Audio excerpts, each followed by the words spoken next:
Salam planter Indonesia. Assalamualaikum warahmatullahi wabarakatuh.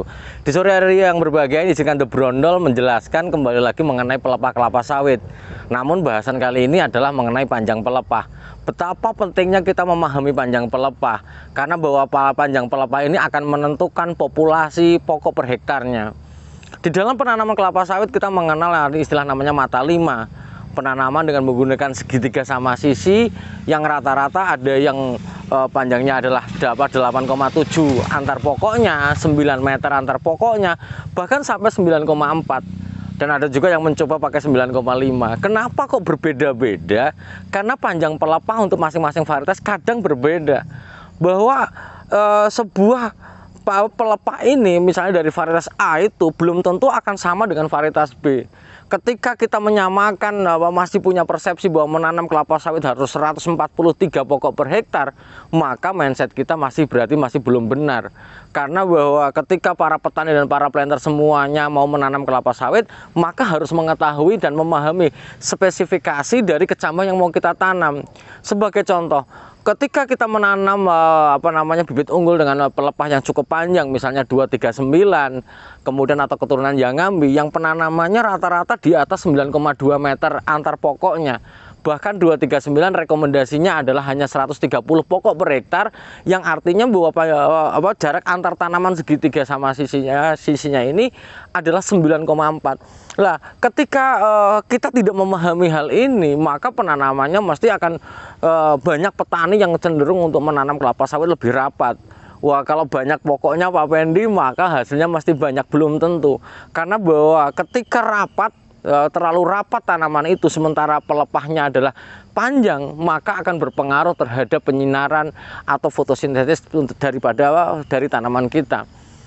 Ketika panjang pelepah atau pelepah udah saling bersentuhan, maka terjadi perebutan sinar matahari. Ketika perebutan sinar matahari ini artinya bahwa tanaman itu terlalu rapat, maka akan menyebabkan etiolasi.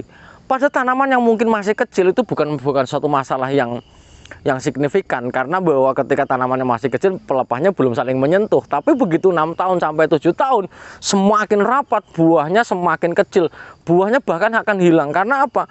Tanaman akan tumbuh secara etiolasi, di mana dia akan kecil mengecil. Etiolasi adalah pertumbuhan yang cepat meninggi namun lemah. Nah, ini yang akan menjadi masalah yang besar. Di dalam kecambah unggul kita mengenal namanya pelepah pendek.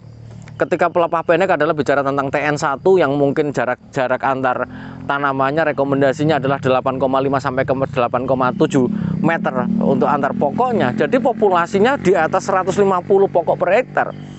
Kemudian kalau jarak yang menengah, selalu saya mengatakan bahwa rata-rata secara umum apabila penanaman kelapa sawit adalah jarak antar tanamannya adalah 9 meter kali 9 meter kali 9 meter. Jarak antar barisnya adalah 7,8 meter dengan populasi adalah 143.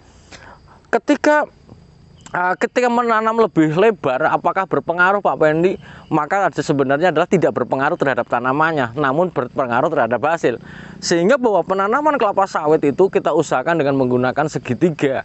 Karena segitiga populasinya jauh lebih banyak dibandingkan kalau kita menggunakan segi 4.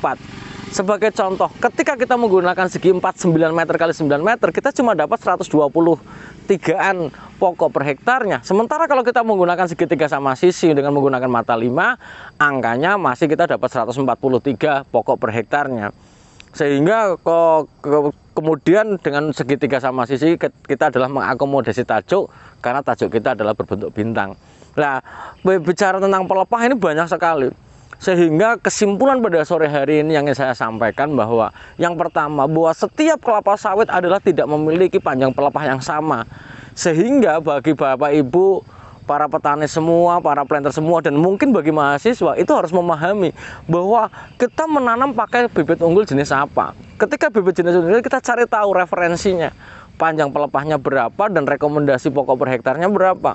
Jangan kita menyalahi rekomendasi. Artinya ketika pelepah panjang ini kita tanam terlalu rapat, sah-sah saja pada masa kecil, tapi nanti ada konsekuensi ketika tanaman sudah mulai gede, di mana panjang pelepahnya adalah saling bersentuhan, sehingga kita harus mengurangi pokoknya, misalnya bisa saja seperti itu, namun tidak ekonomis. Sehingga dengan adanya rekomendasi jarak tanaman ini sangat membantu kita untuk menanam kelapa sawit dengan produktivitas yang baik. Kemudian ketika misalnya terlalu jarang, ya kita juga pasti akan rugi. Sehingga sekali lagi baca spesifikasi kecambah yang kita mau tanam. Masalah yang terbesar di dalam pemahaman pelepah pendek dan pelepah panjang bagi saya adalah ketika Bapak Ibu semuanya menanam kelapa sawit abal-abal. Misalnya seorang petani beli sama saya, sementara saya menanam bibit abal-abal. Saya bilang bahwa ini adalah bibit jenisnya adalah DP-Shine 1, misalnya yang Kalabar misalnya. Ternyata saya menanam abal-abal. Abal-abal ini kita nggak tahu jenisnya apa, sehingga apakah dia pelepah pendek atau pelepah panjang kita juga nggak tahu, atau pelepah menengah juga nggak tahu. Sehingga begitu ditanam ya random, kita nggak ngerti gitu. Jadi gunakanlah bahan tanam yang sesuai, yang kita memahami spesifikasinya, sehingga panjang pelepah ini kita ketahui, sehingga penanamannya menggunakan jarak yang standar. Jangan pernah berpikiran sebagai petani kelapa sawit, jangan pernah berpikiran kalau menanam jumlah pokok yang banyak sekali, hasilnya pasti akan lebih banyak. Belum tentu. Kenapa? Karena begitu dia penanaman lebih banyak, berarti konsekuensinya adalah lebih rapat, pelepah saling bersentuhan, maka akan memungkinkan adanya etiolasi, yaitu pertumbuhan meninggi yang cepat, kurus dan lemah. Di usia-usia nanti lo rapat, maka buahnya pasti akan hilang, karena begitu etiolasi, buah atau produksinya pasti akan drop, BCR akan turun, itu udah pasti. Sehingga mari kita sama-sama memahami jenis kelapa sawit yang mau kita tanam, baik spesifikasinya. Jangan hanya memahami produksinya saja, tapi adalah memahami berapakah panjang pelepahnya, sehingga kita akan menatanya, menanam kelapa sawit ini dengan susunan yang ada di lapangan adalah sesuai dengan panjang pelepahnya. Mungkin itu aja dulu yang dapat saya sampaikan di kesempatan di sore hari ini.